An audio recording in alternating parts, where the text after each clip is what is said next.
Hello and welcome to Morris Park and part 2 of my Euphorbia collection. Today I'm going to show you some of the euphorbias that I hadn't shown you in the first one.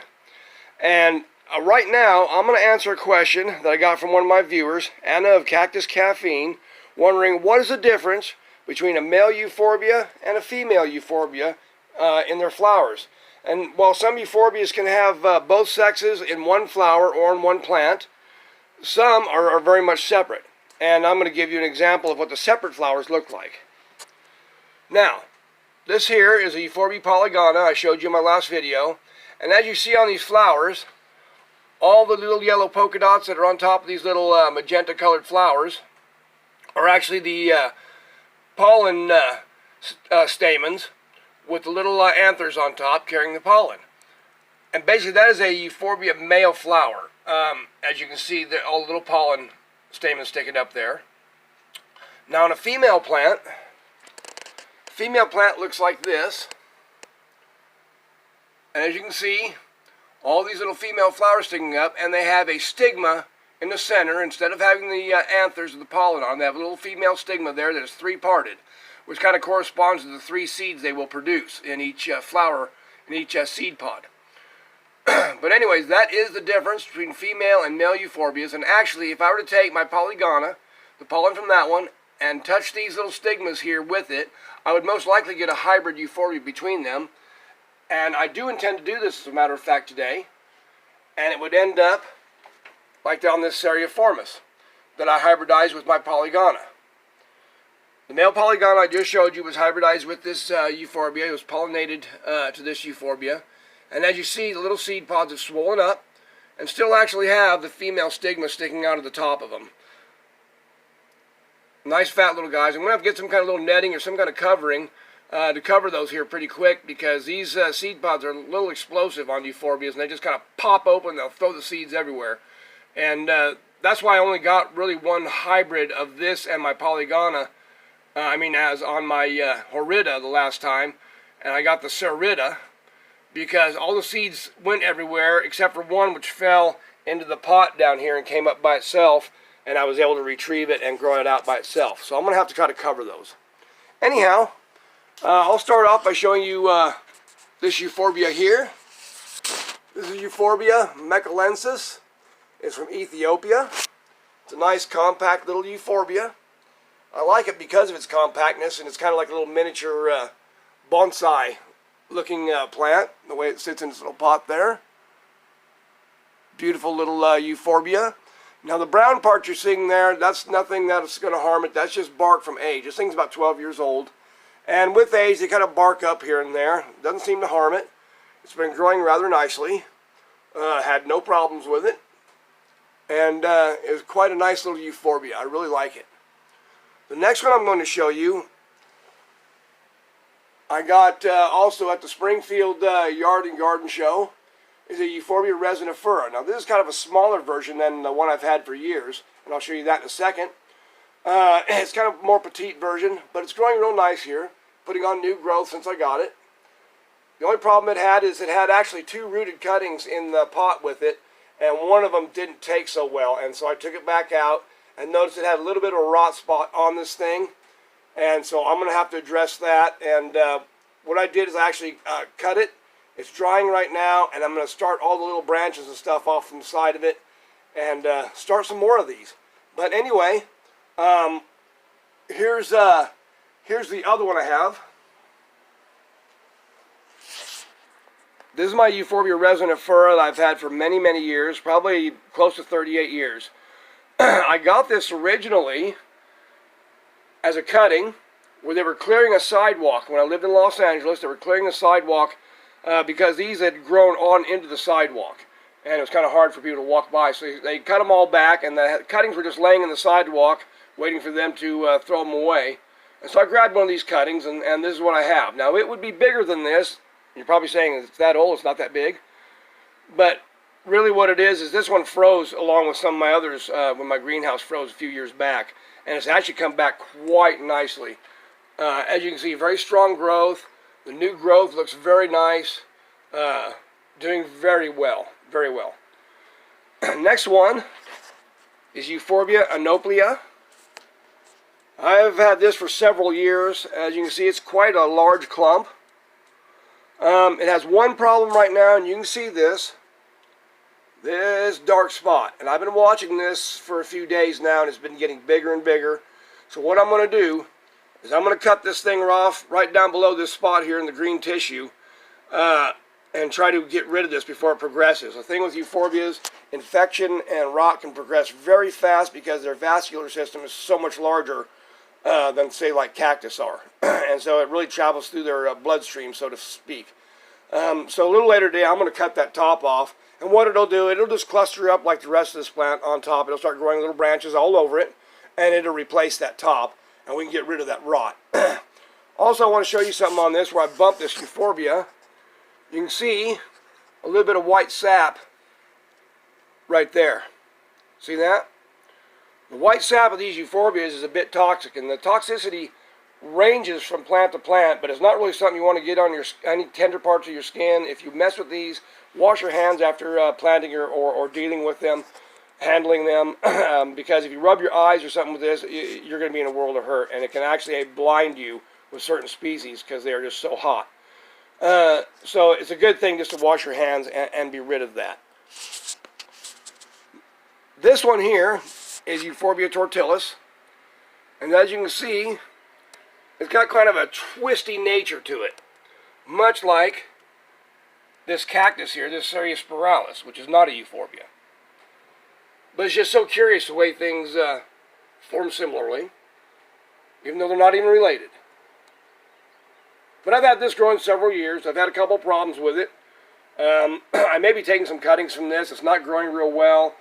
Last year, I had the base of this kind of rot a little bit, but then it grew roots right around it, and it actually is rooted, but it's not growing very strong. So I may have to repropagate this one to get it going again and get it going well. It's not in any danger right now. It's just very slow, and I think it needs just that little boost. Next is my Euphorbia stellospina, and the reason it's called that is because all these little spines down here, and it means star spine. I've had this many years. I've had it almost 37 years, I guess. I bought this also at the LA County Arboretum at the Cactus and Succulent Show there in 1984.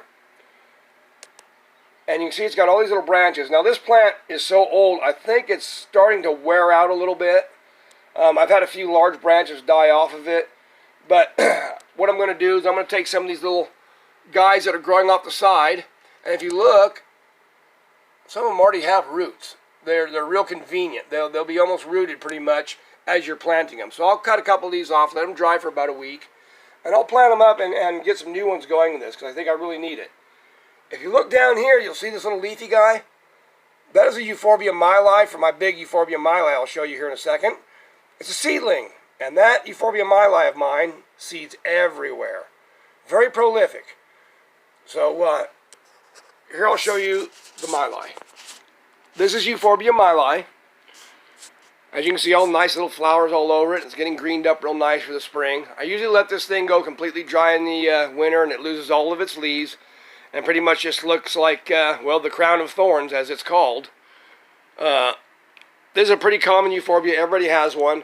But this one I've trained folks into a tree. And you can see it kind of growing up there underneath. Right like that. And behind it, since it's gotten so heavy, it's got aluminum bar that's wrapped around actually in there that you cannot see anymore. But behind it, I put a big steel piece of rebar because this thing has just gotten so heavy, it doesn't hardly want to stand up from the bottom. So I went ahead and reinforced it. And also, I put it out in our dog yard here in the park during the summer and tied off to the fence because the storms we get are just horrific. I will knock this plant over because it's so top heavy. So this was my best way of keeping it to save space and everything, was to make it into a tree. So if you get an idea you want to save space, this is something you can do with your Euphorbia myli and turn it into a tree. Now underneath it, I have Euphorbia zig-zag. This is a hybrid euphorbia, and basically I just found out after having this thing for over 3 decades. It started in 1986. That this was a hybrid. I thought it was a Euphorbia pseudocactus, but it turns out, if you really look at it, it's a lot more thorny and a lot more twisty than your average pseudocactus. And that's because it's hybridized with Euphorbia grandicornis, which is very twisty and large thorns like this. Now, this originally came as a seedling from a branch cutting plant that I had, which is since gone. I don't have it anymore. And they don't even look close to the shape of these plants. They're just probably a long branch that just keeps growing longer and longer and getting a few branches here and there on it. And they don't look near like this one. The true plant grows from a reduced main stem, which you cannot see down inside there, that all these branches come out from. Kind of like a little caudex down there. And this plant has been a real grower. It's been real nice. When it seeded, I didn't even know it had actually done it, except for the fact I heard a little crack and heard something like sand going across the greenhouse. I did not know where the seed went. Later on, I found one of the seedlings growing in a pot with a cactus. And this is it. It's come out to be a very nice looking plant, very nice form. I really love the spines and how it grows out like it does. Really neat euphorbia. One well worth having. If you want to have really cool euphorbia that has nice shape to it and everything, get one of these seedling zigzags, and it's a great plant. This is another little euphorbia I wanted to show you. This is a Madagascan species. This is Euphorbia decarii var spirosticea. The species decarii actually has larger leaves and stems and all, and it's not so clustery and compact as this. This one, when I got it, it was one of those euphorbias listed as var nova, which it didn't have a name. Then some years later, they gave it the name spirosticea because of the pattern on the stems considered like spirostitching. Anyway, neat little euphorbia. It gets like flowers like a Euphorbia myli, except they're tiny little tan colored flowers. The bracts on them are tan. I've always loved this plant. I've got a couple of them now since I've had it. I've divided it up, and I've got another one that's about 2/3 the same size. And this has been, I started this back in 1984 or 83 I believe is when I started this. And it's really come back to be a really nice one. It hasn't started blooming quite yet, but it should start blooming pretty soon here. Now here's something a little different. These are euphorbias basically. They're in the Euphorbiaceae, but they're under a different genus. This is Monadenium lugardae. You see that? I bought this in a grocery store back in 1986, I believe. It was just a little single plant in a pot, about a 3-inch pot. Turned out to be a very nice plant after all these years. Top little leaves and stuff. It hasn't really started blooming too much yet, but I do see a few little flower buds on it here and there. So it should start soon. The one next to it is a Monadenium guntheri. And you can see it's in full bloom right now. And the flowers look quite a bit different than your average euphorbia. They look kind of like a little orchid sticking out there. And usually you have a flower in the middle and 2 flowers on either side. Usually the female flowers on either side of this plant to bloom. And the one in the center is a male.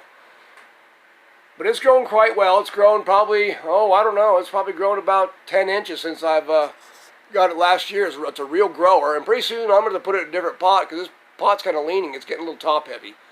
But real nice. I like my monadeniums. And I'll show you one more. This is Monadenium heteropodum. And you've probably noticed all these little plants that are growing in with my monadeniums.